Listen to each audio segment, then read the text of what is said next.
Mike Tyson nunca esquecerá sua primeira luta amadora, mas não foi uma luta comum. Não foi em uma academia famosa, com treinadores renomados e regras rígidas. Foi um combate brutal, clandestino e sem limites. Uma luta que o mudaria para sempre. Aconteceu em uma academia escura, cheia de fumaça, onde a violência era a linguagem e a única regra era sobreviver. Ao seu redor, gangsters, traficantes e apostadores apostavam milhares de dólares em cada soco. E o pior de tudo, Tyson quase fugiu antes de subir no ringue. Se tivesse feito isso, seu destino teria sido outro. Mas algo dentro dele, algo muito maior que o medo, o obrigou a lutar. Naquele dia, nasceu a besta que dominaria o boxe mundial. Esta é a história que nunca te contaram. A história real de como Mike Tyson se tornou uma lenda. O inferno dos Smokers.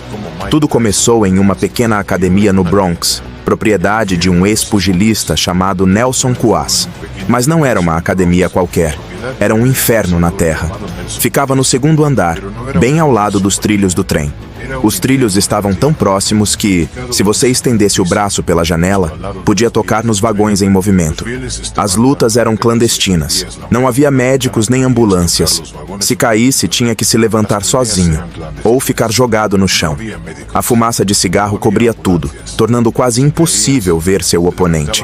Por isso as lutas eram chamadas de smokers. O público não era exatamente amigável. Ali não havia fãs de esporte. Havia criminosos apostando grandes somas de dinheiro. Se não gostassem da sua performance, não vaiavam. Começavam a brigar entre si para mostrar como se fazia. Era a sobrevivência do mais forte. E nesse ambiente infernal, um adolescente chamado Mike Tyson estava prestes a provar por que estava destinado à grandeza. O momento em que Tyson quase desistiu. Antes de subir no ringue, Mike estava apavorado. Não era um medo comum, era pânico puro. Ele já tinha lutado centenas de vezes nas ruas do Brooklyn, mas aquilo era diferente. Ali, ele não conhecia o oponente. Não havia ódio, não havia vingança, apenas honra em jogo. Antes da luta, ele olhou para um homem e perguntou: "Se eu ganhar, você me compra um cachorro quente?" Era um costume entre os lutadores. Se alguém apostasse em você e você vencesse, te ofereciam algo para comer. Mas Tyson não tinha certeza de que venceria. Na verdade, estava tão nervoso que decidiu fugir. Disse ao seu treinador, Ted Atlas, que iria até a loja. Mas, na realidade, desceu as escadas e sentou na calçada, ao lado da entrada do metrô. Olhou os trilhos. Podia ir embora naquele momento e desaparecer. Podia voltar para Brownsville, para seu bairro, para a única vida que conhecia. Mas então, todos os ensinamentos de seu mentor Cus D'Amato começaram a ecoar em sua mente. O medo é como o fogo. Se você o controla, ele te aquece e te dá poder. Se o deixa livre, ele te consome e te destrói. Ele ficou parado, respirou fundo. E naquele momento decidiu que não seria um covarde. Levantou-se e voltou para a academia. Agora, não havia mais volta. O combate que acendeu a lenda. Seu rival era um porto-riquenho mais alto e mais forte que ele, com 4 anos a mais de experiência no ringue. Um sujeito com um enorme afro, que já havia nocauteado vários oponentes nos Smokers. As apostas não estavam a favor de Tyson. Ninguém esperava que um garoto de 14 anos enfrentasse um lutador assim. Mas assim que o gongo soou, tudo mudou. O primeiro round foi brutal. Tyson levou golpes duros, mas não recuou. Cada soco que recebia devolvia com o dobro de força. Ele não estava ali só para lutar. Estava ali para vencer. No segundo round, a luta virou pura violência. Não havia técnica, não havia estratégia. Apenas 2 feras se golpeando sem piedade. Então, no terceiro round, aconteceu o momento que mudaria tudo. Tyson lançou um golpe com toda a sua força. O impacto foi tão forte que seu oponente voou contra as cordas. E antes que pudesse reagir, Tyson acertou outro golpe devastador. O protetor bucal do adversário voou para o meio da plateia. O sujeito ficou nocauteado, inconsciente. Não conseguia se mover. O público foi à loucura. Sem saber como reagir, Tyson fez algo inesperado. Subiu sobre o corpo do adversário com os braços erguidos, celebrando a vitória. O árbitro o afastou imediatamente. "Desce daí! Que diabos você está fazendo?" mas não importava. Tyson acabara de vencer sua primeira luta. Naquela noite, Ted Atlas ligou para Cus D'Amato para contar tudo. Cus ficou tão empolgado que pediu para repetir a história várias vezes. Ele sabia que aquele garoto estava destinado à grandeza. Desde aquele dia, Mike Tyson voltou aos Smokers toda semana. Cada luta o aproximava mais de se tornar um monstro do ringue. O caminho para a glória. Aos 14 anos, Mike Tyson já não era um garoto comum. Mentia sobre a idade, dizendo que tinha 16 ou 17, porque nenhum lutador da sua idade conseguia enfrentá-lo. Era mais forte que todos, mais rápido, mais selvagem. Mas para ele, cada combate significava algo além de uma simples luta. Era um escape. Cada vitória o afastava mais do inferno onde havia nascido. Enquanto outros lutadores viam aquelas lutas como simples testes de força, para Tyson era uma questão de vida ou morte. Ele não tinha outra saída. Não havia plano B. Ou se tornava o melhor, ou terminava como todos os garotos do seu bairro, na prisão ou morto. Mas ainda havia um longo caminho pela frente. Se você está gostando dessa história, inscreva-se no canal, deixe seu like e comente. O que você acha dos primeiros passos de Tyson? Porque o que vem a seguir é ainda mais impactante. As lutas que forjaram Mike Tyson após sua primeira vitória. Algo dentro de Tyson havia mudado. Ele tinha provado a glória. E agora não podia mais parar. Toda semana voltava aos Smokers. Lutava contra quem fosse, onde fosse, sem se importar com o risco. Cus D'Amato dizia antes de cada combate: "Terei amigos te assistindo. Quando me ligarem, quero que falem maravilhas sobre você." Para qualquer outro jovem, essas palavras teriam sido uma simples motivação. Para Tyson, eram uma ordem. Cada golpe que ele lançava tinha um propósito. Cada luta era enfrentada como se sua vida dependesse disso. Mas os Smokers não eram apenas duros dentro do ringue. Fora dele, o perigo era ainda maior. Uma noite no ginásio de Nelson Cuas, alguém empurrou Ted Atlas. Ted não pensou e deu um soco. O problema foi que o cara tinha muitos amigos. Antes que a briga saísse do controle, Nelson Cuas, o dono do ginásio, pegou um troféu de mármore e o quebrou na cabeça do homem. Caos total. Se a polícia tivesse chegado, Nelson teria ido para a prisão por tentativa de assassinato. Mas naquele mundo, era assim que as coisas funcionavam. Era um ambiente onde a violência não estava apenas no ringue, estava no ar.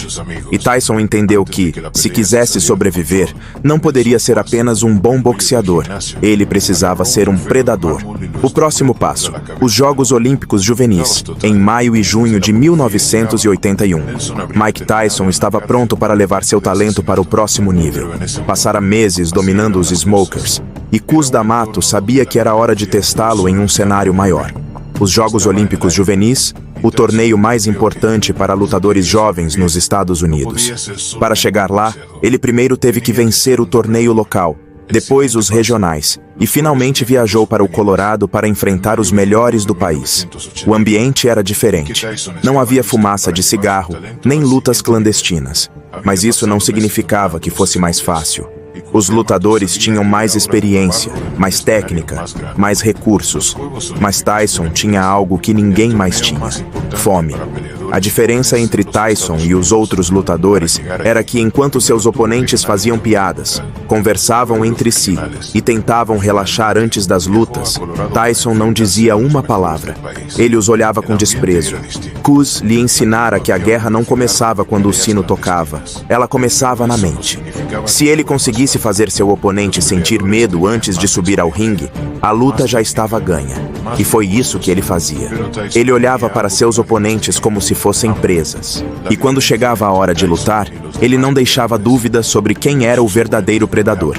Ele ganhou todas as suas lutas por nocaute no primeiro round. Na final, ele enfrentou um lutador chamado Joe Cortez. A luta durou apenas 8 segundos. Tyson acertou um golpe perfeito e Cortez caiu desmaiado. Silêncio. O árbitro olhou para Cortez, mas ele não se mexia.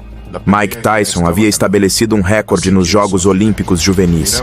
Ninguém havia vencido uma final tão rápido. Quando voltou a Catskill, já não era mais um simples jovem talentoso. Ele era uma ameaça real para qualquer um que cruzasse seu caminho. Mas Cus D'Amato deixou claro: isso era apenas o começo. Tyson tinha 15 anos. Nessa idade, a maioria dos seus amigos já estava morta ou na prisão. Ele não podia se dar ao luxo de falhar. Mike Tyson, criado para ser o melhor. A diferença entre Tyson e os outros lutadores não estava apenas no treinamento, mas na forma como ele via o mundo. Para os outros boxeadores, o ringue era um lugar para mostrar seu talento. Para Tyson, era um campo de batalha. Ele não lutava por um troféu, não lutava por reconhecimento. Ele lutava porque era a única coisa que ele tinha. E Cus D'Amato entendia melhor que ninguém. Ele sabia que Tyson não era apenas um jovem forte com talento. Ele era um projeto. Não queria que Tyson fosse apenas campeão mundial. Ele queria que ele fosse uma lenda. Então, ele o treinou como se sua vida dependesse disso. E, de certa forma, realmente dependia. Cus falava para ele sobre grandes guerreiros da história. O fazia ler sobre Alexandre, o Grande, Napoleão e os generais mais temidos da humanidade. Porque o boxe, segundo Cus, não era apenas um esporte, era uma guerra. E Tyson não podia ser apenas um lutador, ele tinha que ser um conquistador. A disciplina extrema de Tyson. O dia de um lutador normal consistia em treinar por algumas horas e depois relaxar. O dia de Mike Tyson era uma tortura. Ele acordava às 5 da manhã e corria vários quilômetros, chovesse ou nevasse. Depois treinava por horas na academia, aperfeiçoando cada golpe, cada movimento. À noite, em vez de assistir à TV ou sair com amigos, ele sentava com Cus, assistia lutas antigas e analisava cada movimento dos campeões do passado, cada erro, cada fraqueza. Cus controlava tudo em sua vida. Até proibia Tyson de sair sem sua permissão. Uma noite, Tyson foi a um baile escolar e ligou para Cus para dizer que se atrasaria. Cus só disse uma coisa: corra para casa agora mesmo. Tyson, vestido de terno e sapatos elegantes, correu toda a distância até sua casa. Sabia que, se desobedecesse, pagaria o preço. Cus não acreditava em dar chaves de casa para Tyson. Queria controle absoluto sobre cada movimento dele. Até quando Tyson tentava relaxar, Cus sempre estava vigiando. Tyson aceitava isso porque sabia que era o preço a pagar para ser o melhor. Eu não quero que você seja rico, eu quero que você seja imortal, Cus dizia. Não queria que Tyson fosse apenas um boxeador de sucesso. Ele queria que seu nome fosse lembrado para sempre. Isso não é apenas boxe, Mike. Isso é sobre ser lembrado para sempre, Cus dizia. O dinheiro não era o importante. O que importava era o legado. Quando você vencer, não será pelo dinheiro, será pela glória. As pessoas vão falar de você, mesmo quando você não estiver mais aqui. Para Tyson, essas palavras eram sua Bíblia. Por isso ele treinava como um louco, por isso lutava com tanta fúria. Ele não era apenas um boxeador, era um guerreiro com uma missão. Mas o que Tyson não sabia era que o mesmo homem que o criou também seria o responsável por levá-lo ao ponto de ruptura. O preço da grandeza. Mike Tyson estava se tornando uma máquina imparável. Cada luta o tornava mais forte, mais rápido e mais perigoso. Mas a grandeza sempre tem um preço. Cus D'Amato não apenas o treinava fisicamente, ele estava moldando-o psicologicamente. Repetia constantemente: você não é um lutador comum. Não pode pensar como um homem normal. Cus acreditava no domínio absoluto, não só no ringue, mas na mente dos outros. Você tem que fazer com que seus rivais te temam antes mesmo do sino tocar. Essa mentalidade fez Tyson se tornar frio, calculista e implacável. Ele não via mais seus oponentes como pessoas. Ele os via como obstáculos. E se tivesse que destruí-los para chegar ao topo, ele o faria sem hesitar. Mas enquanto sua mentalidade de campeão se fortalecia, sua vida pessoal começava a desmoronar. O dilema entre disciplina e liberdade. Cus controlava todos os aspectos da sua vida. Se Tyson queria sair com amigos, Cus o impedia. Se queria relaxar, Cus o forçava a treinar mais. Nada poderia se interpor em seu caminho para a glória. Uma vez, Tyson começou a sair com uma garota local chamada Angie. Cus não se opôs, mas Camille, a parceira de Cus, deu-lhe um conselho diferente. Não se prenda a uma só mulher, saia com muitas e escolha a melhor para Tyson. Isso foi um sinal claro de que Tyson não estava destinado a uma vida normal. Desde jovem, começou a viver como seus ídolos do passado.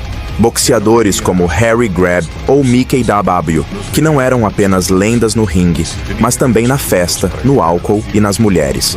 Tyson não estava preocupado com isso. O que importava era que ele continuasse treinando.